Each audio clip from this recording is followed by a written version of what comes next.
Okay, I think we got it. Give me a second. Give me a second.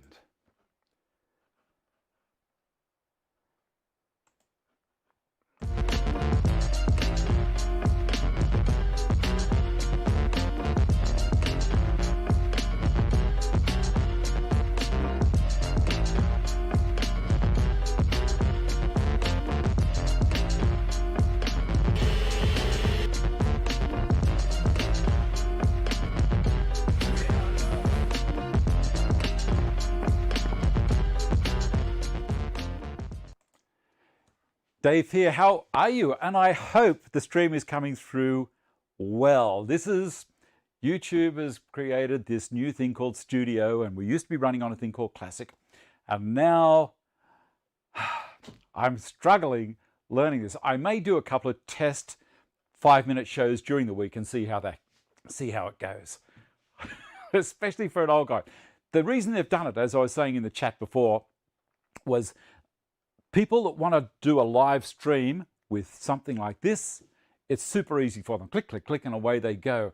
But for me, where I'm setting up and I want to bring in videos and show you pictures of things that are happening as well, it's a little awkward for me to do it all in here. I'm so much more at home using the computer.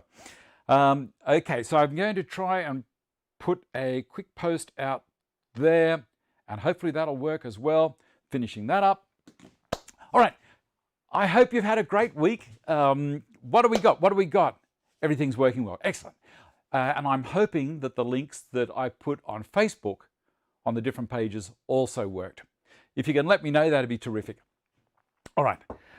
Today, we're going to read this bloody flowchart. Here we go. Jasmine's bench seat. Now, my eldest daughter has just bought an old home in Sydney, and her and her husband are renovating it, and they've done a nice paved area out the back.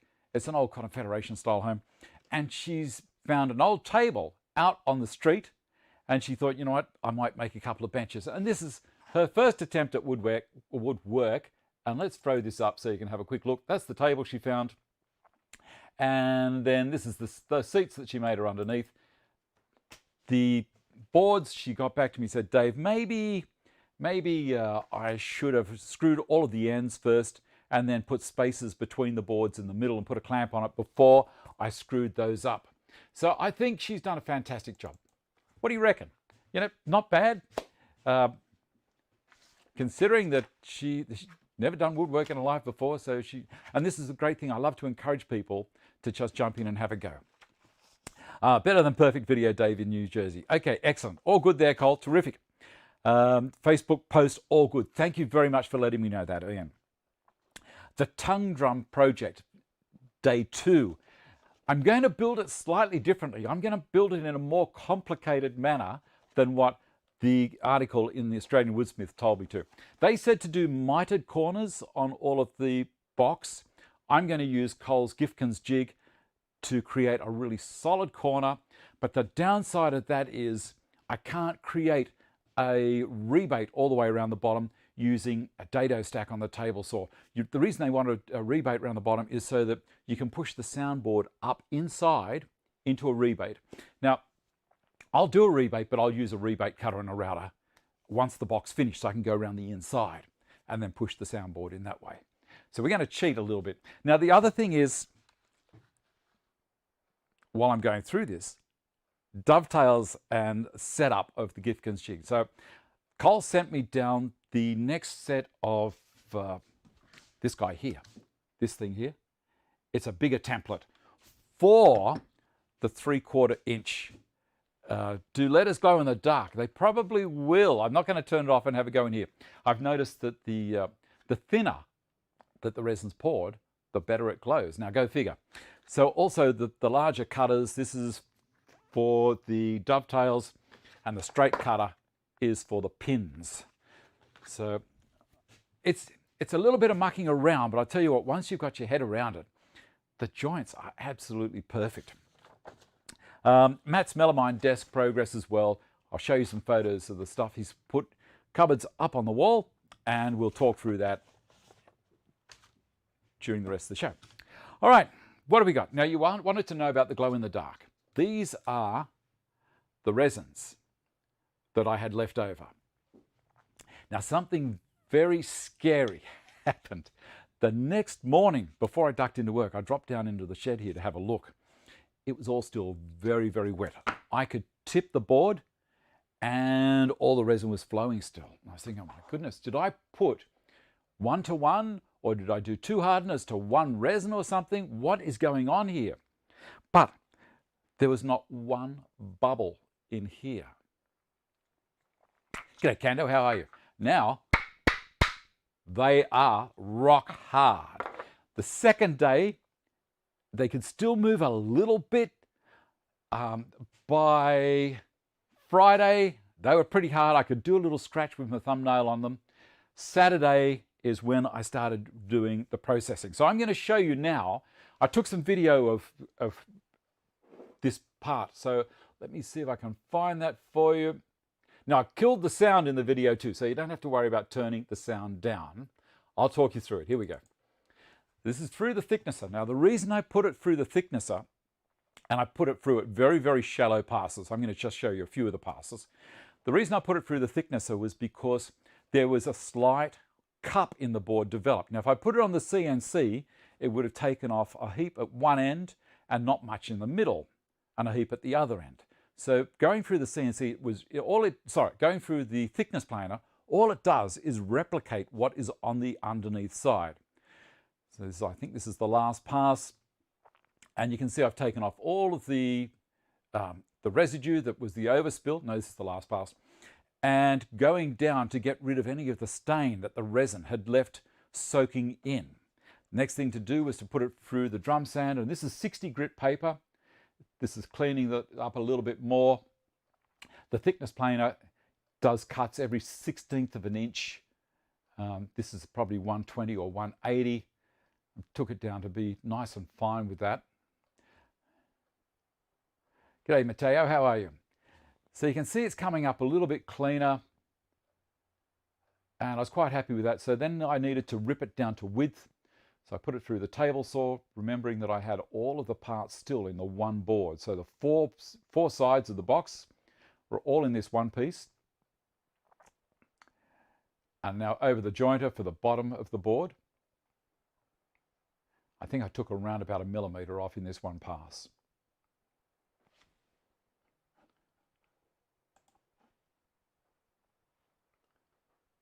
Being careful to keep my fingers away. And then cutting it to length. I turned the lasers on the Capex. I was lining up with the little slots that the CNC had left for me. I always do a small cut on the top to cut the fibers, and then I go deep so that there's minimal tear out. Just checking that I've got the dust extraction pulling from underneath. That saw has also got another dust port underneath it, as well as the overhead dust port that it has. It's deep cast. If you have a look in the description box below, did the resin build up on the thickness of blades? Not that I know of, Wayne. If you have a look below where it says show more below the video, you'll see that it, let me see. You'll see in the description it says show more below the video, and I have all the links there. So if you go into the Carbotech link, I think it is, I think I might have a link for the resin there. If not, just go into Carbotech via those links. It's an affiliate link. You're helping the show out if you do. And thank you so much to everyone who is using the affiliate links. Even if you go in with that affiliate link and then do your shopping, like if you go and buy a thicknesser or a table saw or whatever in there, the show gets a benefit. It's not going to cost you any more. It's just helping me out, which then I can in turn help you guys out by bringing the show to you. All right. The next thing. I'm looking down the side here. During the week, if you're interested about the resins a little bit, at work, we did a pour with the neon resins. Now, this is glow-in-the-dark resin. We did one with the neon resins. And we wanted to show it so that on one board with a piece of timber down the middle, and there was 11 or 12 different types of resin, different colors. So on the CNC, we milled a piece of MDF that had 6 holes in it to hold plastic cups like this with the different colors in it. And the whole thing was to be able to pour it out all in one go. So I'll show you that. So we had a couple of the guys down there. Okay, give me a Steve on second. the right-hand side there. We're all good. Matt on the left in the middle. Okay, line her up. The resins and pouring it out in one go into the mould. So that's an interesting way to do it.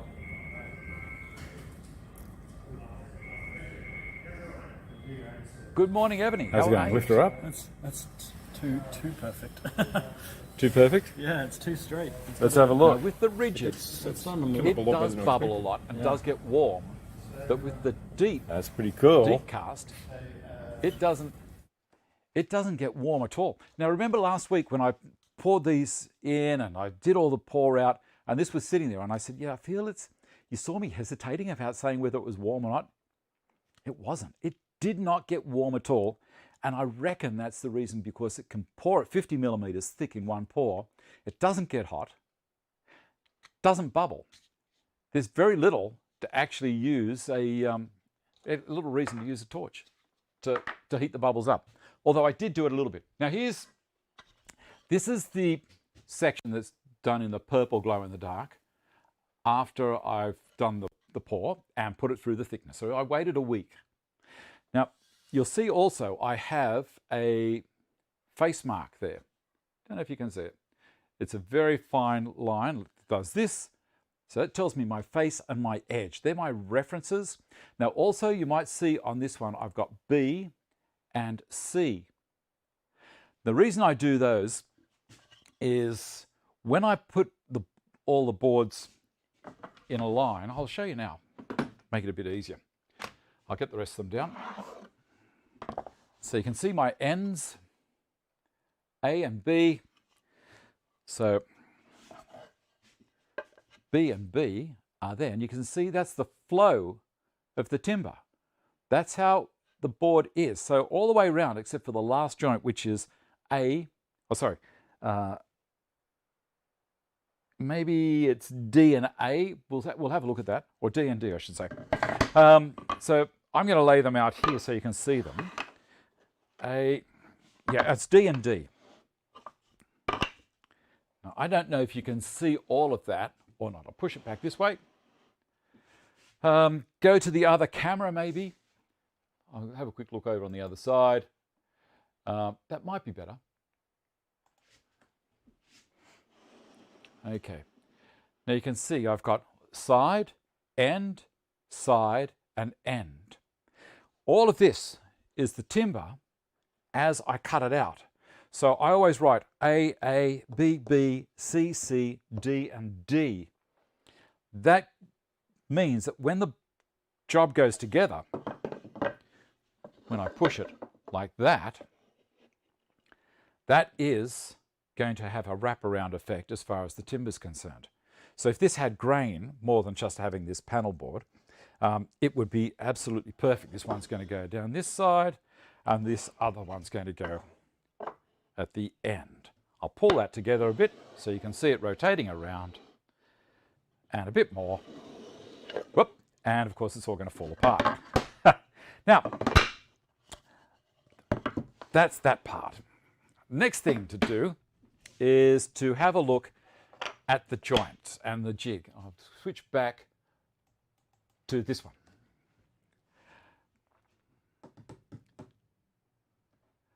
Where are we? I was just quickly reading. All right.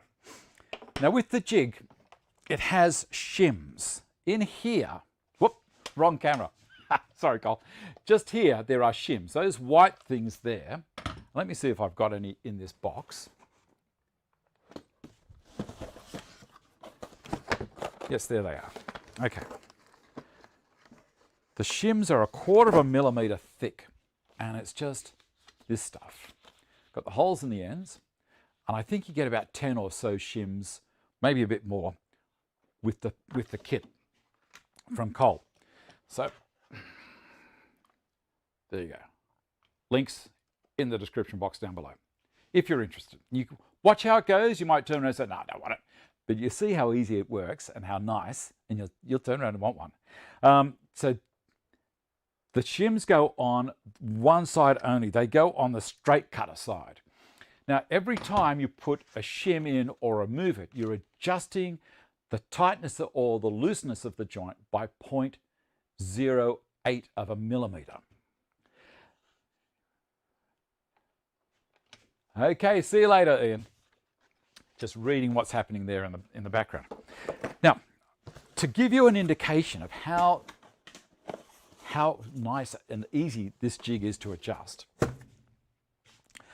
the first one I did, and remember, did you remember 250 GSM card? Okay. Do you remember the first dovetail that I did on my own without Cole here? It was a little tight, and Cole actually roused on me. He said, oh, you should have adjusted it. And I thought he was being a bit of an old woman about it. But now that I've done it myself and actually slowed down a little bit, it's really is important.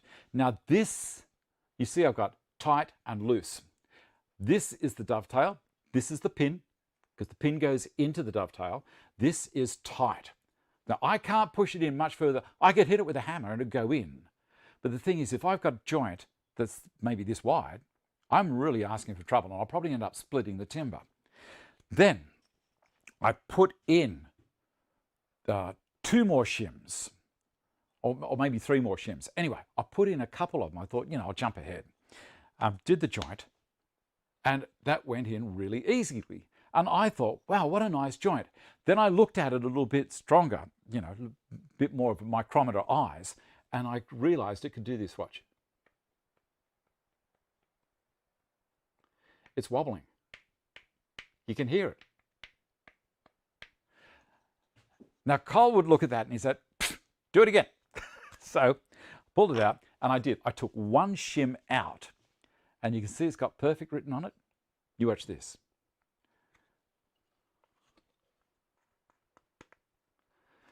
That is a beautiful push fit.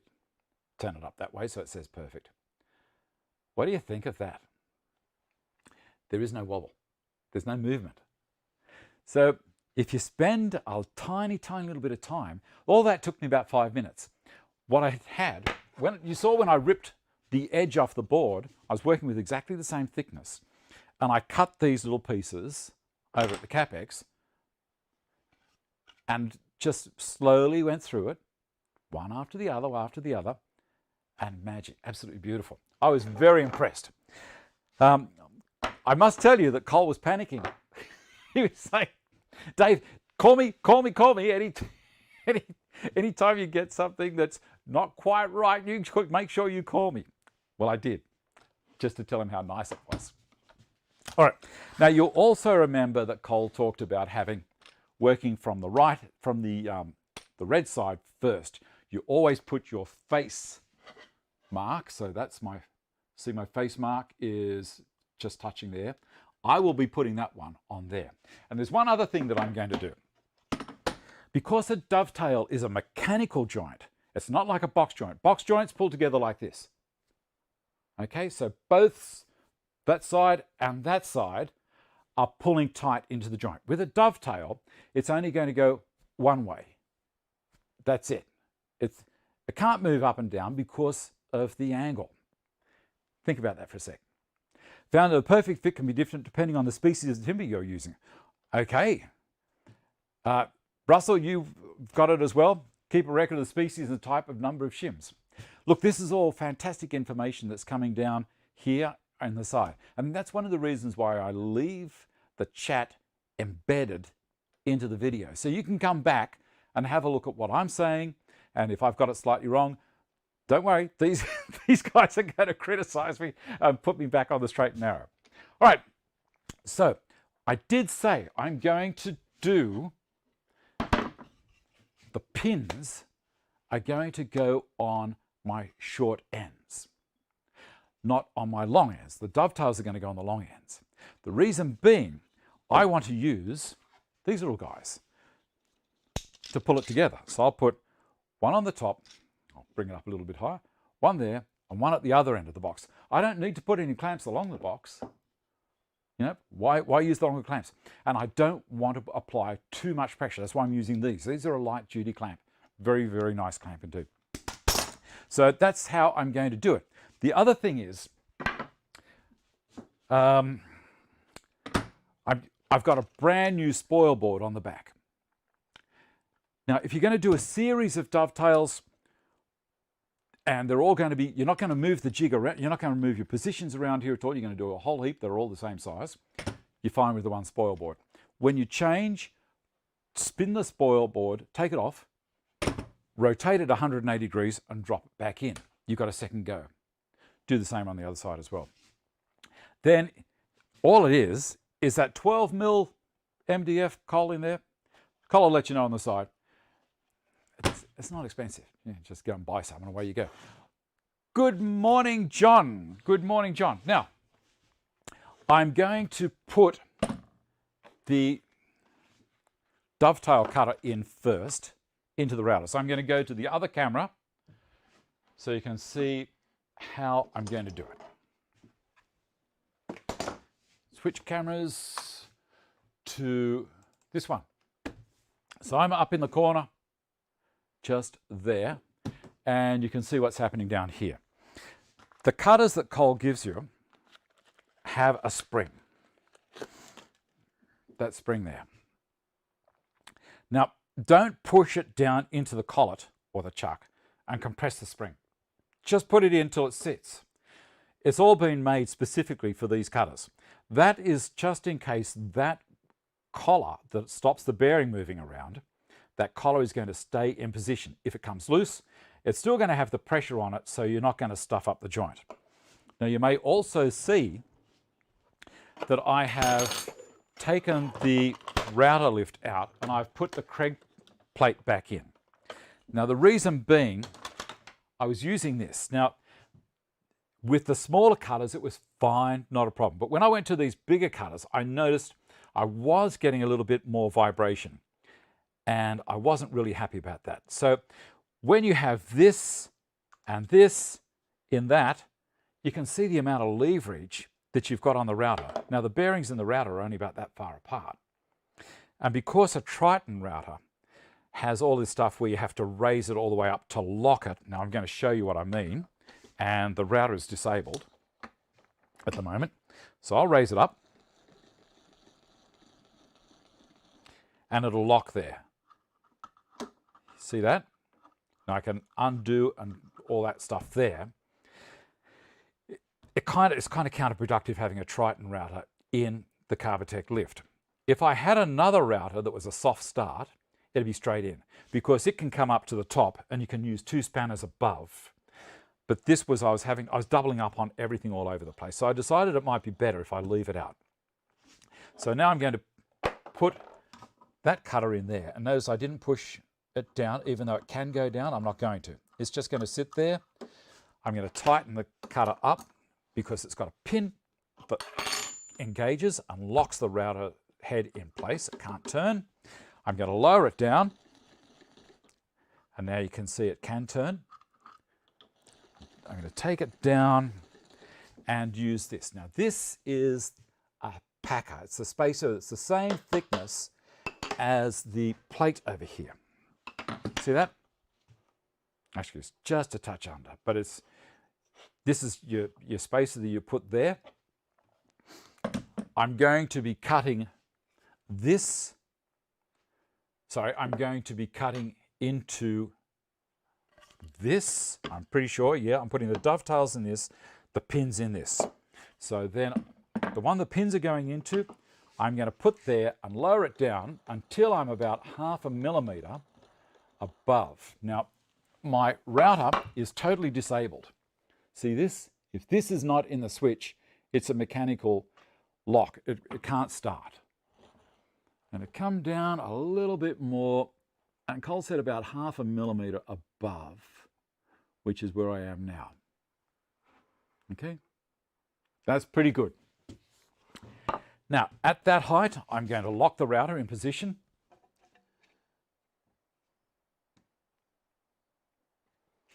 And I can't move it one way or the other with the lift. That's all good. Checking it's still the same height. Perfect. Take that out and move that over there. All right. How am I going so far, Cole?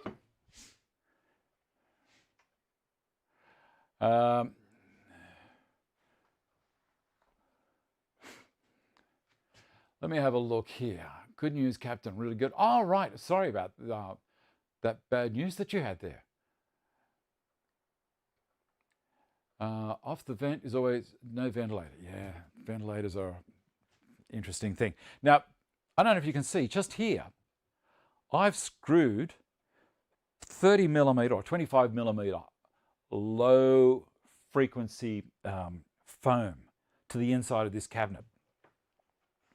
So it's nice and quiet. It really is nice. Okay, let's keep going. Because I want to get this done before the end of the show. Move things away. Focusing on where I'm at.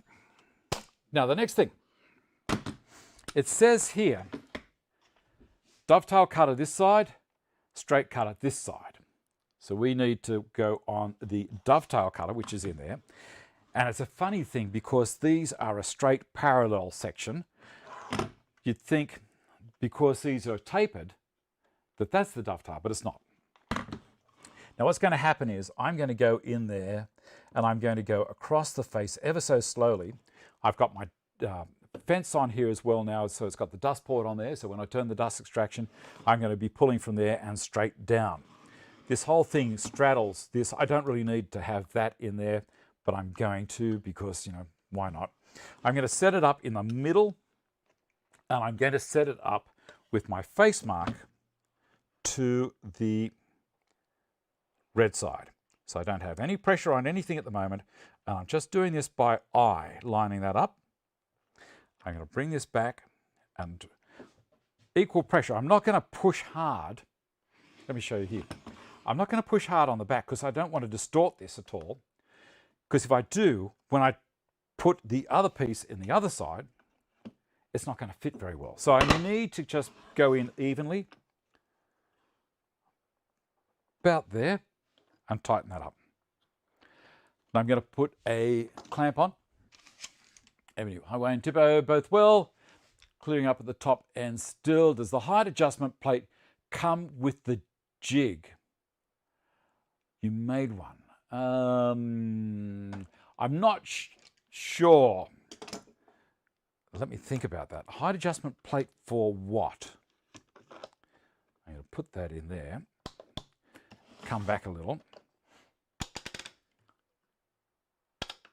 That means before long I can get on with my router table build using the Triton router. They've convinced me it was the right choice for my needs. It's been sitting in the box waiting since July 17th. The Triton router is a great router. While I'm putting this on, I need to make sure that I'm all the way down against the template here. So now I'm going to slide the other one up. See, it's pretty easy, isn't it? And just push on that side and tighten it. Get another little Bessie clamp.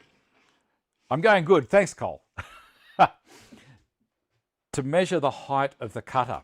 Oh, Cole, you can answer that. Okay, so pull these up, nice and tight. And you can see the face mark is pointing to the red end. And this is what Cole was very adamant about. Okay, so that's all good. I think that's all tight. I'm going to put the yellow thing back in the switch down here. I'm going to put the eye muffs on because when you're using a machine, you know,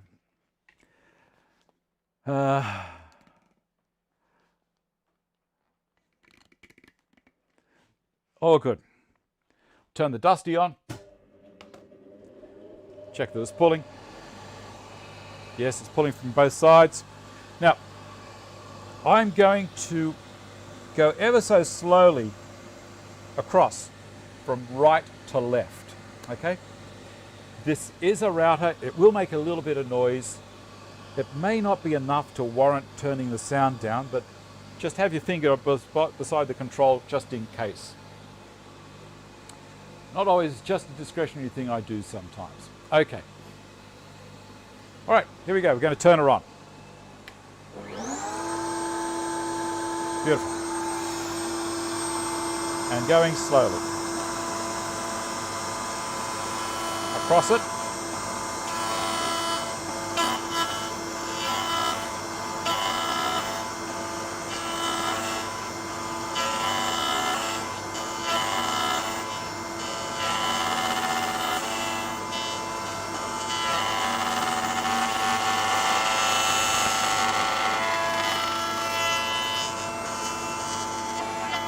And a cleaning pass in there as well. I'm going to go into this one.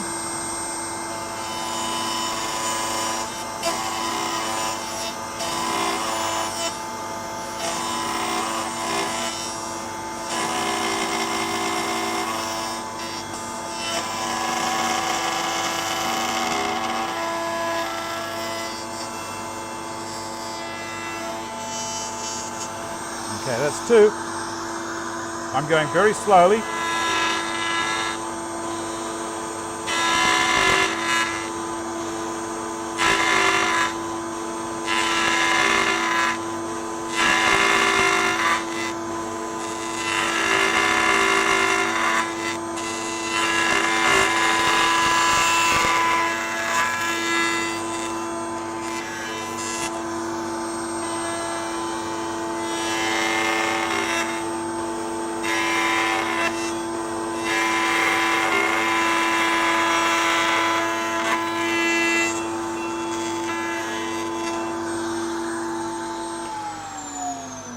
Okay.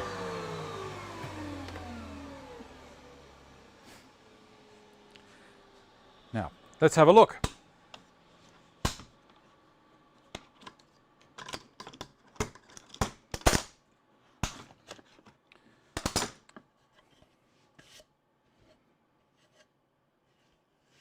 How clean is that? That didn't take too long. That is very, very nice. You notice when I was doing this cut that there was some little flakes of resin coming out that was embedded down there. That's pretty cool. All right, I've done that. I'm going to end it and drop it straight back in to the jig, making sure there's no rubbish down there.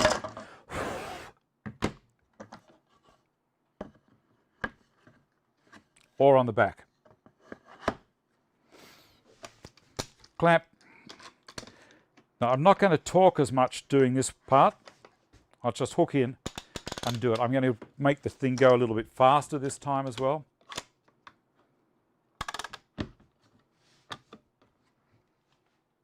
Checking again. That's all good. Move that over. Turn the dusty on. There we go. And I'm going to aim it more that direction so that it's going out that way rather than over here. Here we go.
Okay, so that's the dovetails both sides, both ends on that board.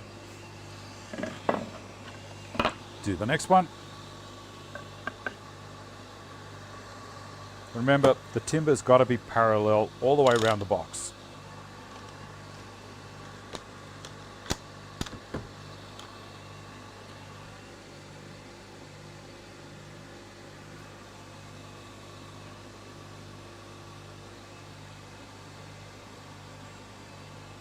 Good, okay. So that's all good. Face this way, push that in there, start her up again.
Checking again across the bottom. That's all looking good. Last of the dovetails.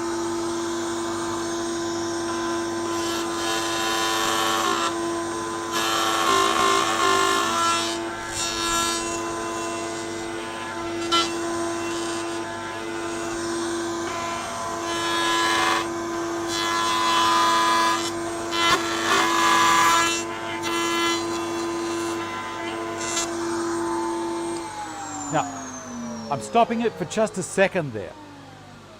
The reason being, see how I'm holding it? I'm holding it here. Don't be tempted to hold it freestyle without any contact onto the bench. If that router grabs, you've got a whole lot more control as a brake there. See that? Than if that happened. Very important.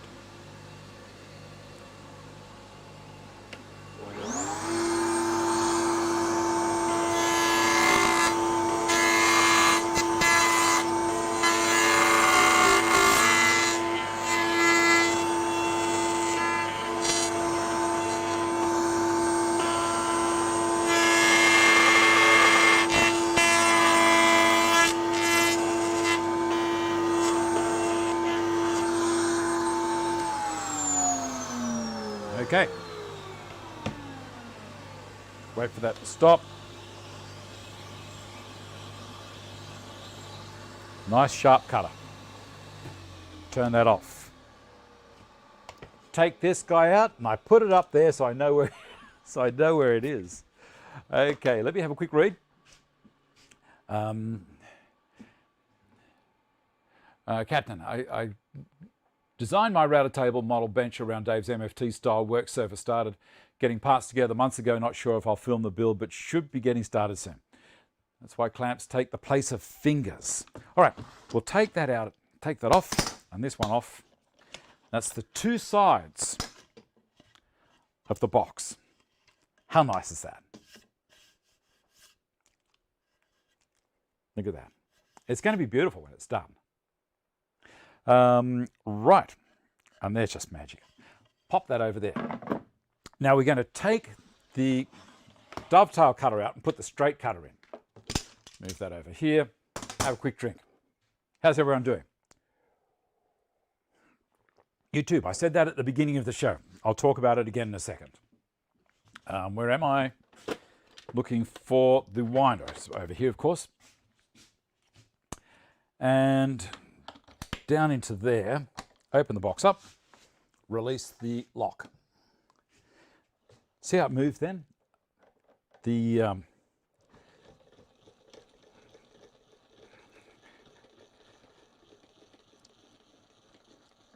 you go. I love it. All right, that's locked. Okay, so the spring, you're asking about the spring. What's it there for? If for any reason the collar under the bearing comes loose, the spring is the safety belt that's going to keep it connected. Okay, so yes, it is, Captain Ken. Have a look. Thanks, Stephen. Captain Ken, have a look in the description box below this video. If you've got a phone, have a look after it. If you've got a desktop computer, below the video, if you minimize the video a little bit, where it says show more, click that. All the links are there, and there'll also be a link to Cole's site. I'm not an affiliation with Cole, he's just a nice guy, so I do this. Out it comes. How cool is that? All right, now we're going to put the straight cutter in. How are we doing for time? 11:43. And drop it down until it touches the spring. Don't push it down, just drop it down onto the spring. Like that. They've been built specifically for Cole. Nice and tight. Just going to move this over the back for the moment. And over there. And wind her down.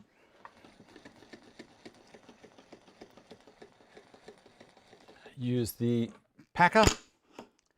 And this, because this is the part that the pins are going to go into. So we're going to be cutting the pins So we've got to have the thickness of this. If these were different height thicknesses, that's when this part would really come into play.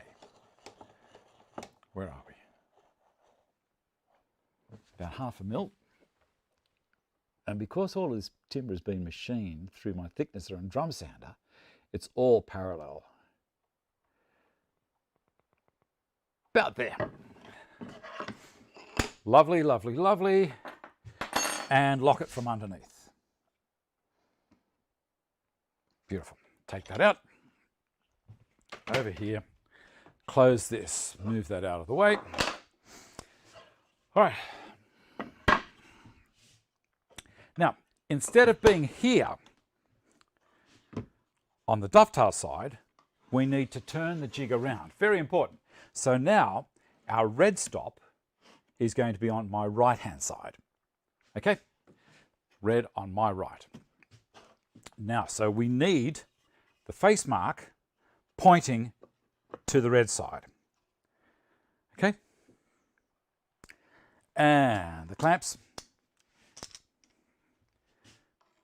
into there.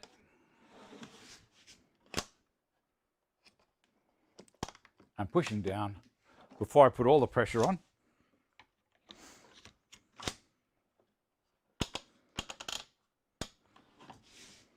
I may even shorten this video up a little bit and make a dedicated video out of it, specifically for using this jig, if anyone's interested. Anyone else live chat stopped working about 20 minutes into the show in portrait, but works in landscape beside video. Good thinking, BG. Now it looks like we need a Gifkins jig because the Belladonia jig we've been borrowing and given are bloody nightmare to set up. Cole will like you saying that. Ben. G'day, Sean. How are you? All right, IMUF's back on. And I think I've got everything right there, Cole. We're cutting now the pins. So that's a tapered section on the jig, on the template, but a straight cutter. Don't get confused and don't have the dovetail cutter when you're using those tapered sections. It's easy to get confused, just don't stop, slow down, think about what's happening. All right, I can turn that on. And it's staying there, which is nice. Now this one, I have to work very slowly across the face. I'm going to do the end one first. Notice I'm working right to left. And I'm going to do this until I'm past the center of the cutter. Okay, now I can go all the way into the template.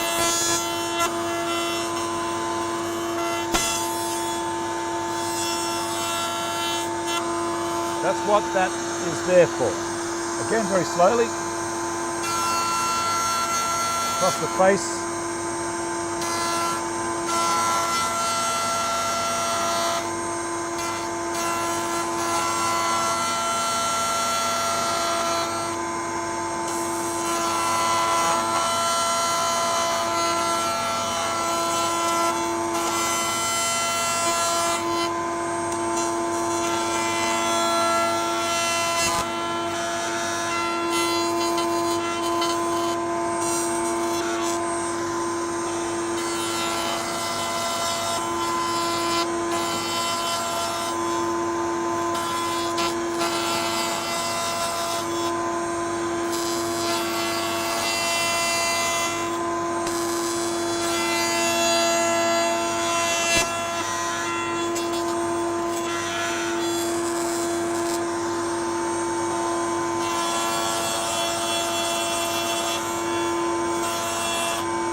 Bit of a runny nose. Going slowly again.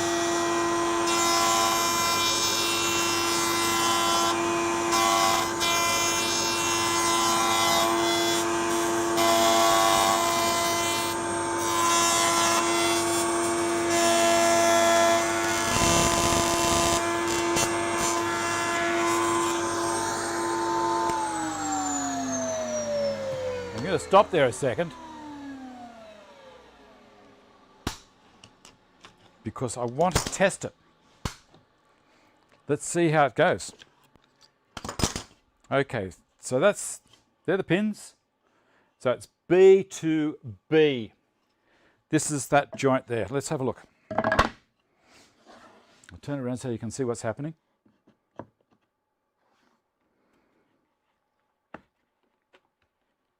What's going on there? Down. It's just a little tight, but you can see it's lining up beautifully. Now in that situation, it's going to, when I hit it together, it's going to be fine. I'm not going to force it at this stage, but taking it apart, you pull it this way. So in that situation, Cole, you might be able to jump in there. You know, if it is a little bit tight, is there a way of adjusting it whilst we've still got the jig in position and haven't moved these at all? I'm just wondering about that. Don't know. So I'm going to keep on going because it'll go in. It's not a problem. I'm just asking the question. Everything lined up beautifully.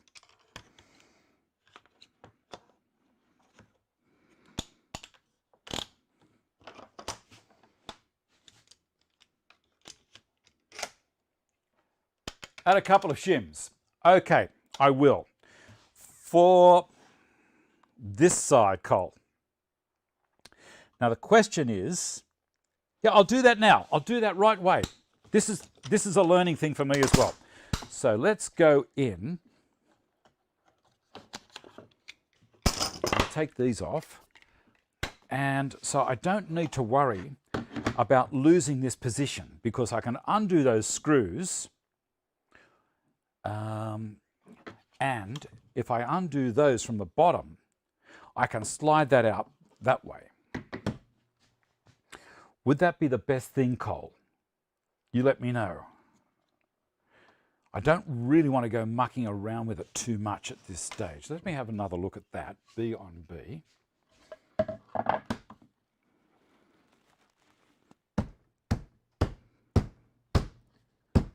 That is a little bit too tight. It looks magic though. Very, very nice. I wonder why. That'll pull together. Not a problem. Yeah, take the end cap off and slide in a few shims. Okay. The end cap. If I take, so, oh, this cap. Oh, right. Okay, here. Brilliant, brilliant, brilliant. Okay, that's great. Let's do that. All right. So I'm going to undo this. How good is this? These are the kind of things that if it happens during a live demo, you're going to remember them straight away. Just take one end off and stick in two shims. I will, Martin, thank you. That's what Cole was saying. The reason being, I don't want to lose this registration here. So I'm going to undo these.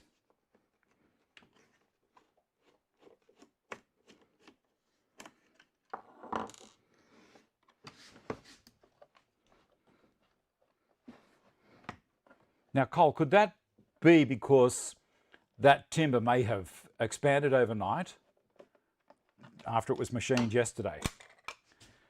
So here we go. We're going to move that out and slide in two shims. Where are my shims?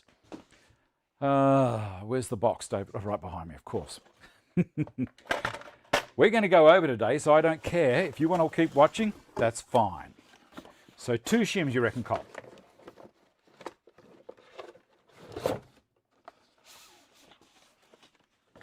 There's two shims, just like so.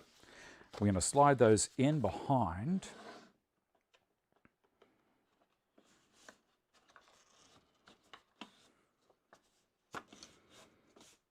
Like so.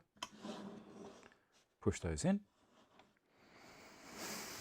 Oh, I'm loving it. That one there, and this one here.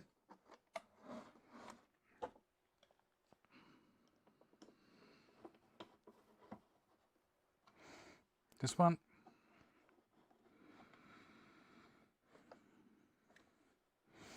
Now, I'm guessing this is why we do the dovetails first before we do the pins.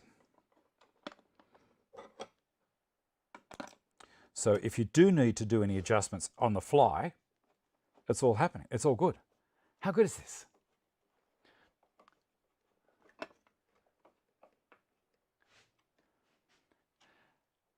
How good is having the inventor watch over your shoulder? It is. This is a private lesson for all of us.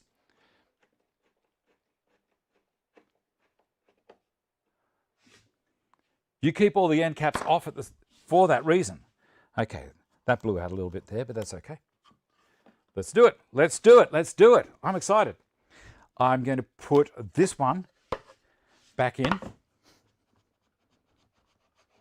Oh, that was tight. Okay, this one back in here. There.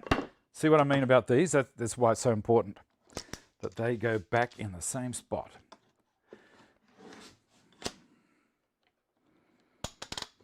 These just haven't been moved, which is great.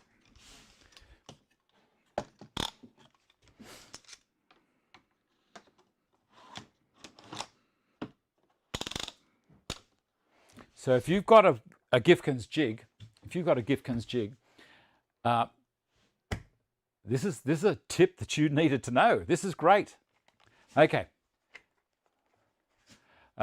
It could be need to a couple more clean-up passes.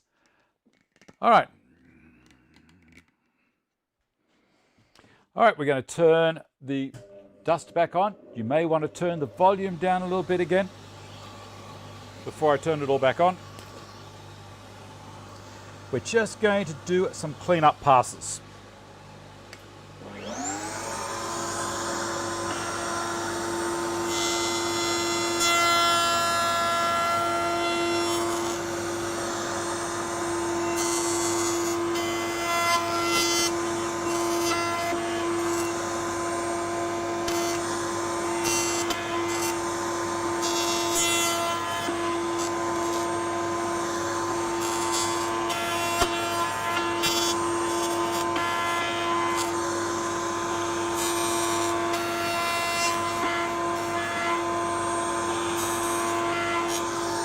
Let's have a look. You know, it's lucky I stopped and had a quick test, as I did. We're going live in a few weeks, Ozman, and it will all be showing then. He's going to start copying my videos. You watch. Here we go. Let's see what happens now. Oh, beautiful. Let's see if it's a nice push. Got to that stage. Let's have a look. What's it doing there?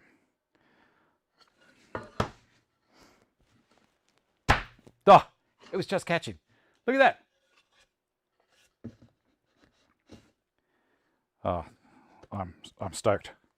Look at that joint. Look at that.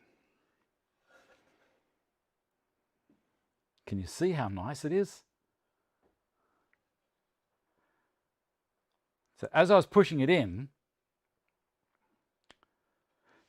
that was just magic. And that's a really nice joint. As I was pushing it in, it was just catching on the edges because multiple pins going through. Now, Cole said last time that he was here to undo it. You sit it on the bench like so, and then push down, and out it comes. Ha! I'm so excited. All right, now that one back there. Let's keep going, keep going. Don't stuff up while in your excitement and turn the bloody thing around the wrong way.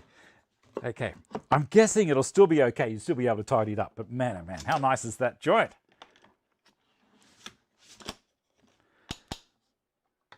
What a jig, what a jig. Put this one in.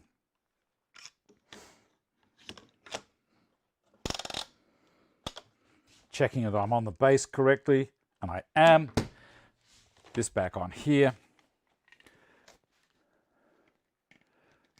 Isn't it beautiful? All right, Dusty back on. and go slowly. I'm going to finish cutting it.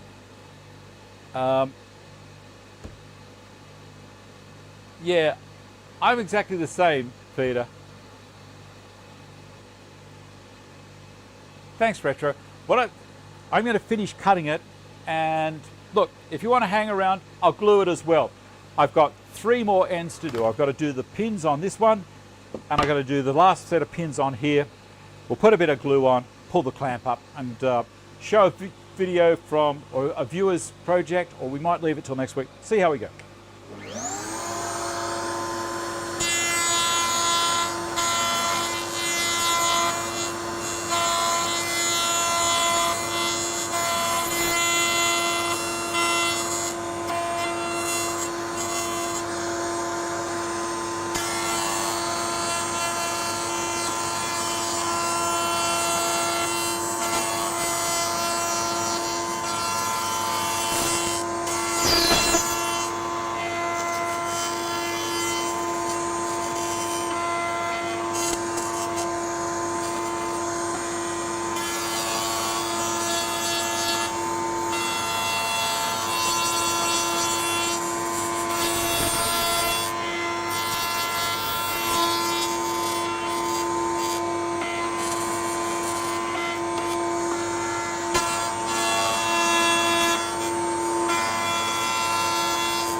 Come on.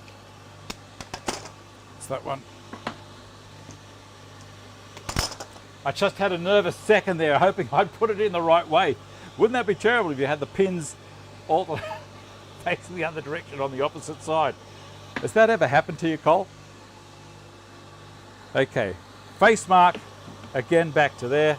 Put all that stuff in here. And again, crucial that the sides are parallel and all the same length in this particular situation.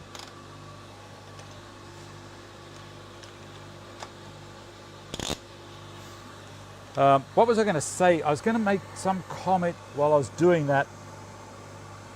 It'll come to me. It'll come to me. Here we go.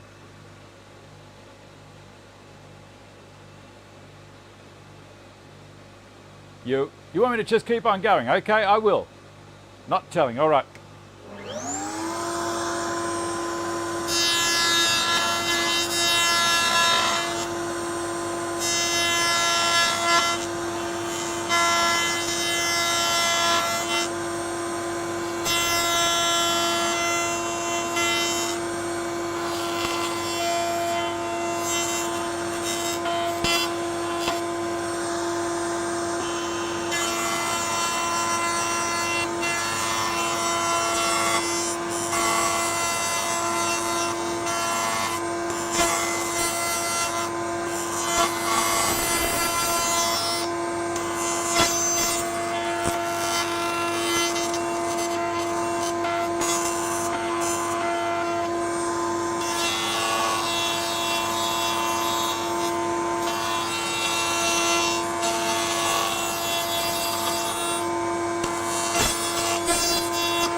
Excellent.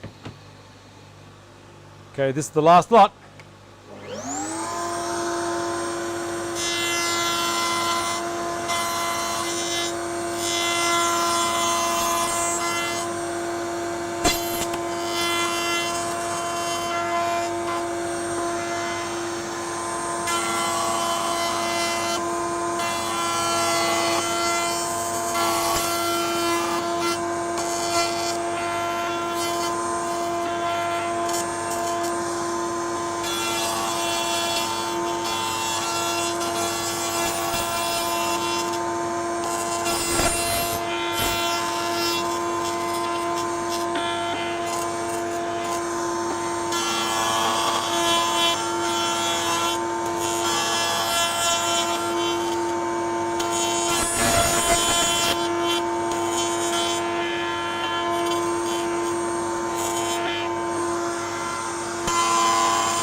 All right, let's see how it goes.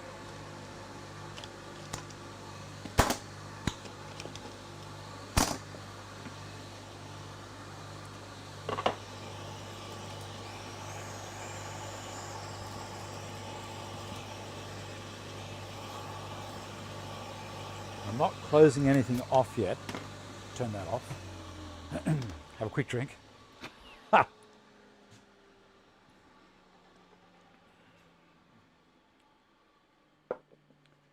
That's excellent. That's excellent. Just reading that information. Right.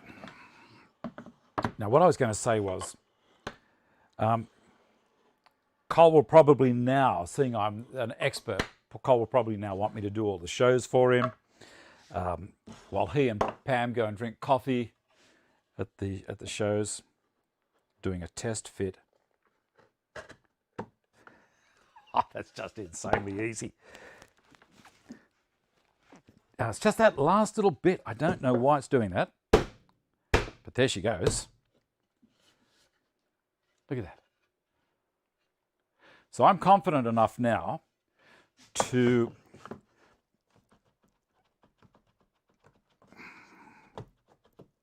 it's just the length of the joint. That's all. That's all it is. I'm confident enough now to put some tape on the back, put a bit of glue on and clamp it.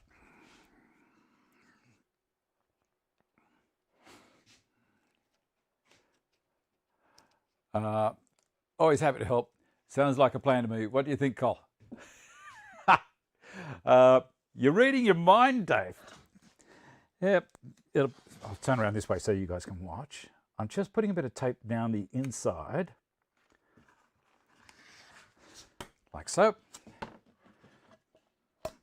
This is going to be the part that's just so easy, like that. Okay, I'm going to put another one at this end.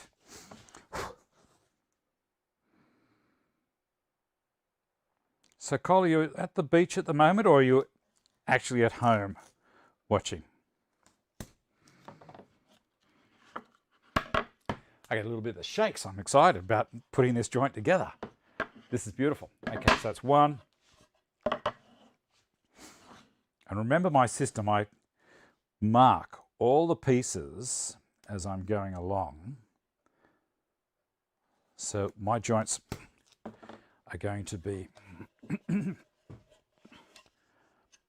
a continuation of the board.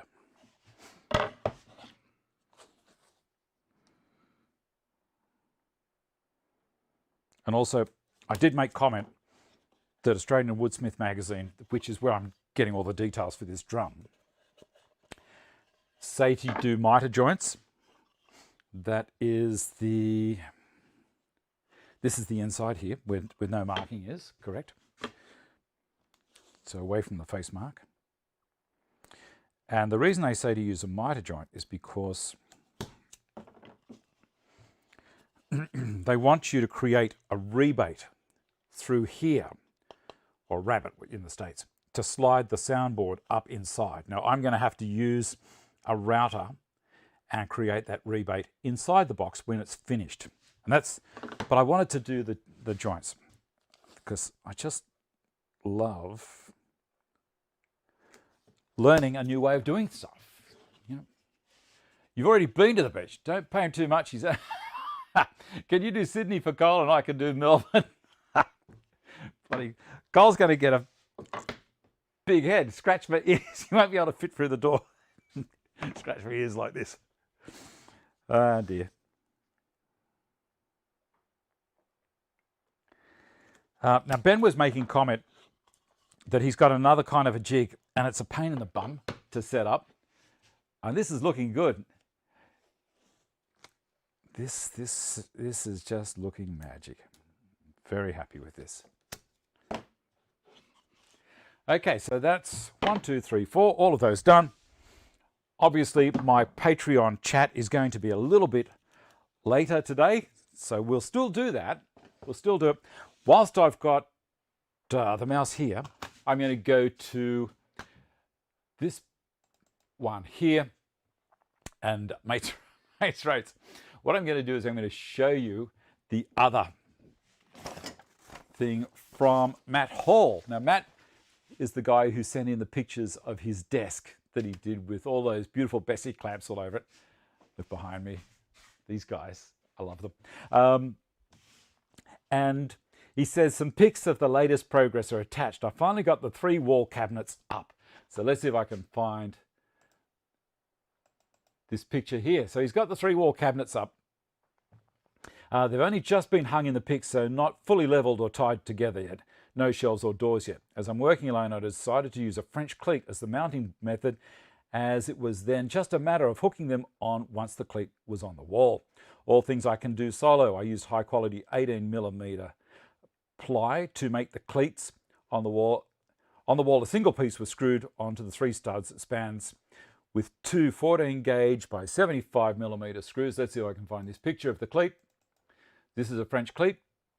By 75mm screws into each stud. You might be able to spot one mistake where I measured the wrong way and missed the stud on the right, so had to move over to the correct spot. Annoying little mistakes like that appears to be my specialty. You're not going to see it though, Matt. It's going to be behind the cabinet.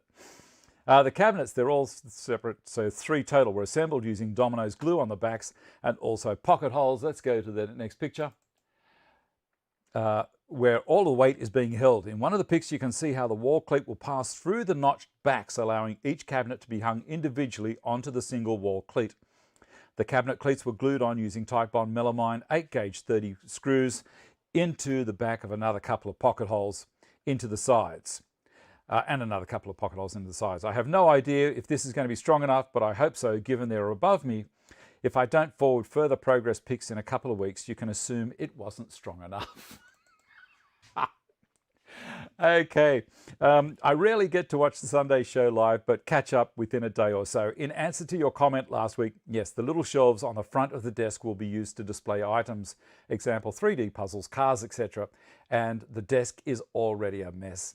Thanks again for your vids and advice. Regards, Matt. That's fantastic. If you've got projects like that, send them in. You know, I don't care if it's like Matt's there or like Jasmine's seat that she's made out in the garden. Send them in to me. Hi, Bink, how are you? There's another daughter dropped in. Send them in to me and through the link in the video below, Dave Stanton Live, or Dave Stanton Fans at gmail.com. Not that I'm a head swell, like Cole. He's going to say you're a cheeky bugger. Give me my jigs back. Well, I've lost the plot. Not that I'm a head swell. It's just that I didn't know any. You know, you make a name up for an email address, and I thought, well, that'll do me. All right. Only a couple of minutes, Aussie man. All right, now, let's do the glue up. Let's do the glue up. This is fun. I'm going to drop this down out of the way first because, and take this out. See that? Open the door up and lower this down. And the crank is here. That should be fine there. Because what would happen is I could possibly just, by mistake, pass my knuckles over the top of that and it would open me up. It's gone. Beautiful. Okay. That's unkind. Is there a version of the jig with adjustable spacing? Seems like the next evolution to me. Talk to Cole about all that stuff. I have no idea. Now remember, I've got to lay it all out again in the manner that I put it together. I'm not going to put a heap of glue on it. I'm going to use this stuff because it's really clear when it sets. 1, 2, 3, 4.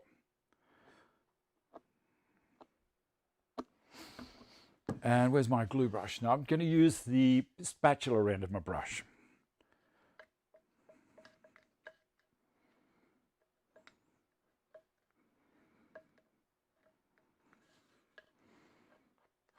Can you see?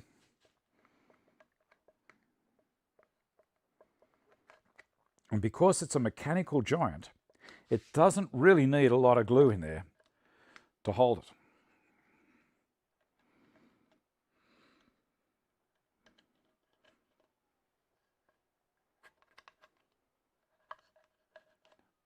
Okay, that's one end. And I'm only going to do it. You know what? I'm an idiot. I'm an absolute idiot. Why don't I just do it on the pins? What do you think? Because then all I have to do is go like that, that, that, that, that, that, that, and that. And then I can use the brush just to quickly hit it up and get it in the bottom if I need to. Bottom of the joint there. Done. That was quicker. Should have dry fitted first. Oh, I'm a thrill seeker, Cole. Let's just see how it goes. If it doesn't fit, it's going to be your fault. You know that if it doesn't work. What do you think of the quality of the video this week? It's the color is really, really nice. It's come up so well. I spent a little bit more time adjusting it. This is going to work nicely. That's that one. Dripping glue all over the place here.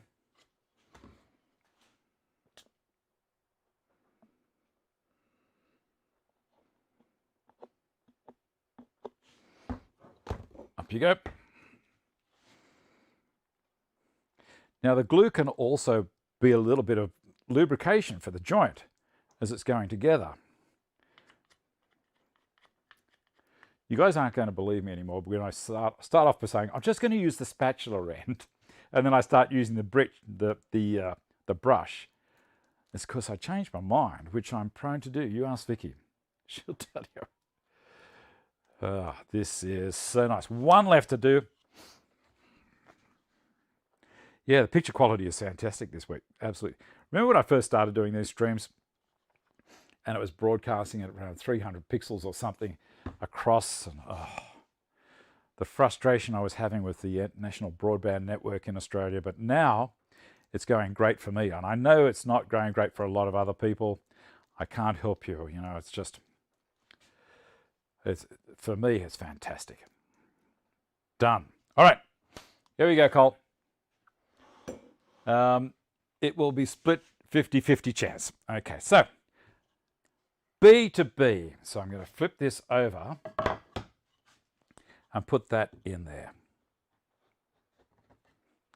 Okay, so that's, let's see, B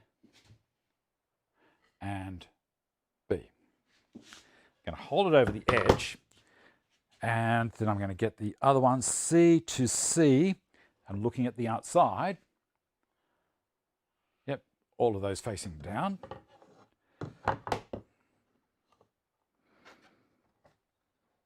Cool. And then put this fellow on top, and that's A to A.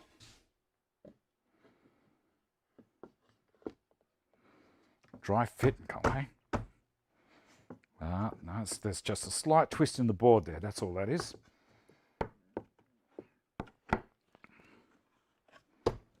This end. See that? I had to pull it across a little. done.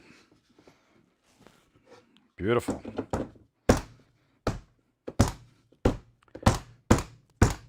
Down she goes. And a clamp on it, because it's pulling both sides in at once. Let's see how we go with the clamp. One, and the other clamp. I'm just going to pull it in slowly with the clamps.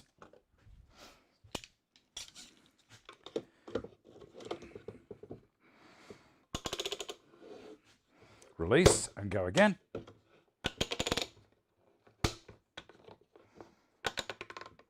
I'll put another clamp on this one here. The large Bessies, I can apply a little bit more pressure, just till it comes in, and then we'll stop.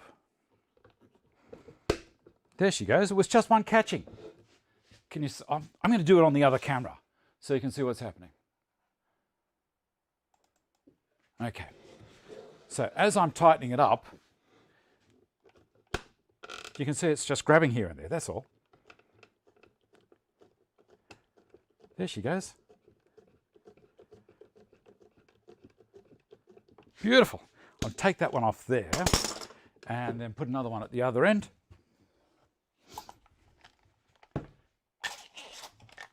And turn it around so you can see what's happening.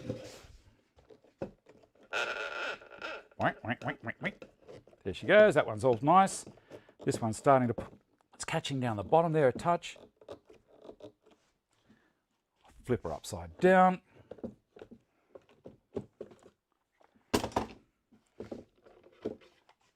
Up the other way.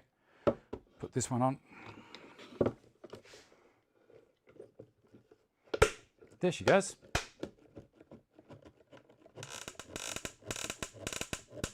That might have been the first one we did, Cole. Beautiful. And the bottom.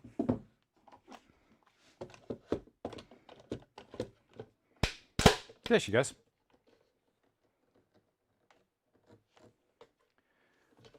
Magic. Clamps off.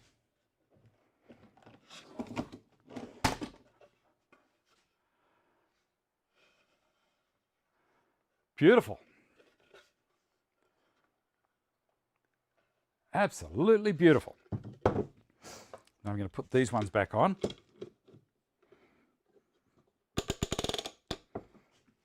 Just to hold it steady. And move this one out of the way.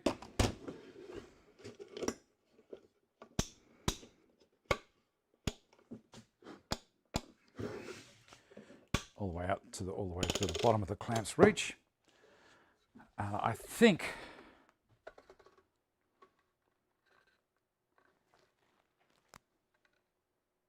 we're going to check it for square.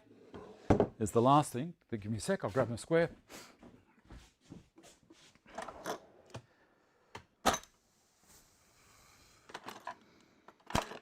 Where has it gone? Of course, I'll just grab this one. This will do. All right. I'm going to show you. Look, I'm going to sit that down there. Look at that. How good is that? How good is that? All right. I don't even know if I need to worry about anything. That needs a little push there. That's fine. Just checking over the whole thing. That's all nice there. I'm going to give it a quick clean with a rag and see what you reckon.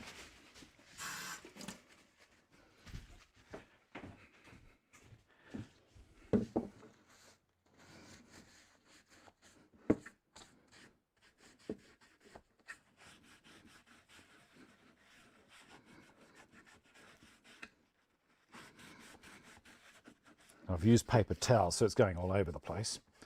And the tops, they're magic.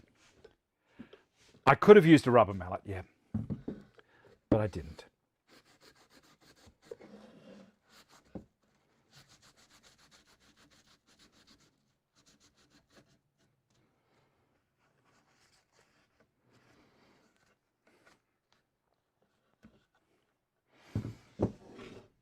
Beautiful.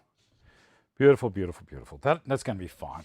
Now, inside, can you see why I put the tape there? Just here, the squeeze out on the inside. When this all dries, I'll peel that tape off, and that'll be that.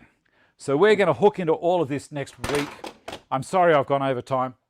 Let's go back over to here. Very exciting. Okay, could you have used a rubber mallet to tap the joint together? No need. Bianca, that's not bad. Could have used your sleeve. I don't know. Let me see, where am I up to? I'm going to read these things here to make sure it's all good. Tongue drum, dovetails, joints, Jazz's seat, and that stuff. Thank you very much to all of my patrons who support me to keep bringing this show to you. One of the things that they all saw last week as well was this that I made. I've started doing inlay in foam. So it's on a backing board. This goes in one of my drawers. So this holds all of my dogs, perfect fit. Screwdrivers, all recessed out, black shadow in the bottom. I am going to make some more, but what I'm going to do is I'm going to go with black on the top and a blue shadow board underneath. And for things like this, I'll put finger grabs on either side. How nice is that? And also, Amana Tools are sending me over some foam cutters for the CNC, which will be fantastic. They're 6 inches long, 1/4 inch. They're designed for working with foam only. They're not designed for wood. Just be aware of that. Oh, you want those for kitchen drawer inserts, do you?